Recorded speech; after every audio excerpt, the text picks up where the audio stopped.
Digital arrest के नाम पर बुजुर्गों को डराकर 10,50,000 रुपए की ठगी करने वाले गिरोह का धनबाद साइबर थाना पुलिस ने पर्दाफाश कर दिया है।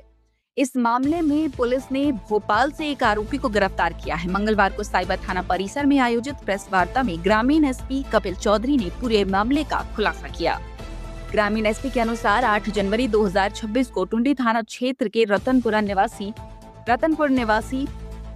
73 वर्षीय सेबेस्टियन होरो ने साइबर थाना में शिकायत दर्ज कराई थी।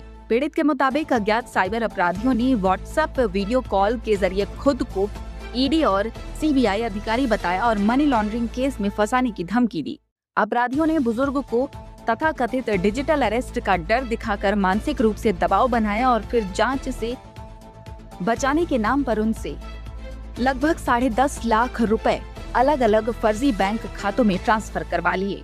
मामले की गंभीरता को देखते हुए वरीय पुलिस अधीक्षक धनबाद के निर्देश पर साइबर थाना प्रभारी रविकांत प्रसाद के नेतृत्व में विशेष जांच टीम बनाई गई। टीम ने बैंक ट्रांजैक्शन, मोबाइल लोकेशन, तकनीकी विश्लेषण और डिजिटल साक्ष्यों के आधार पर जांच आगे बढ़ाई।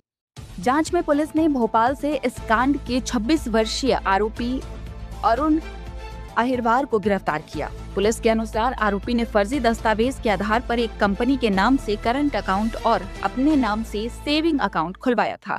ठगी की रकम में से 5.5 लाख रुपए आरोपी के खाते में ट्रांसफर हुए थे, जिसमें से 5 लाख रुपए चेक से निकालकर उसने अपने अन्य सहयोगियों में बांट दिए। गिरफ्तार आरोपी के पास से पुलिस ने एक मोबाइल फोन, 2 सिम कार्ड बरामद किए हैं, जिनका इस्तेमाल साइबर ठगी में किया जा रहा था।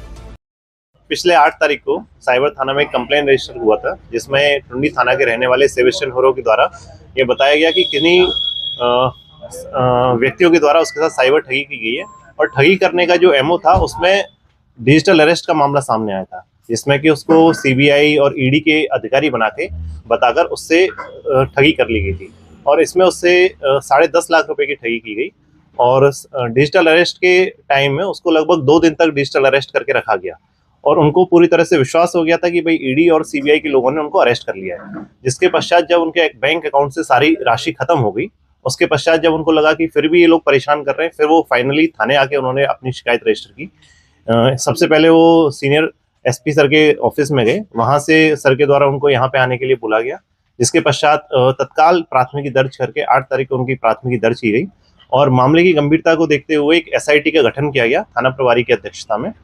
एसआईटी टीम तुरंत जैसे ही उसकी डिटेल्स आई, डिटेल्स के बाद अपनी छानबीन करते हुए उनकी जो डिटेल्स आई वो मध्य प्रदेश की आई।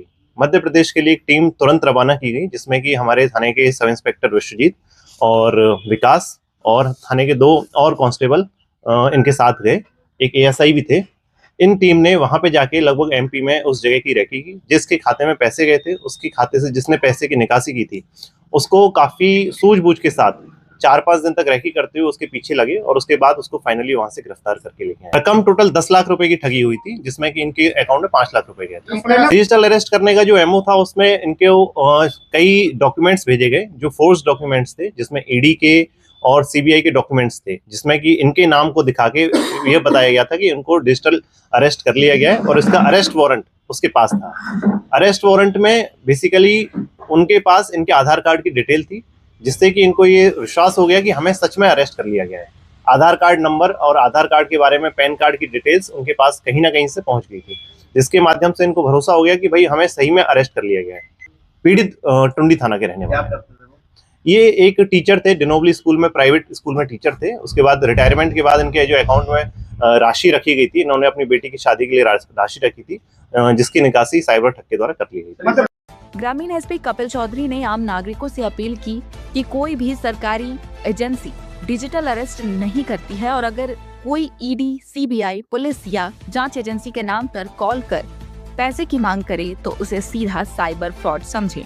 उन्होंने कहा कि ऐसे मामलों में तुरंत साइबर हेल्पलाइन 1930 या नजदीकी थाना या साइबर थाना को सूचना दें। आगे की अपडेट के लिए बने रहिए मुनादी लाइव के साथ।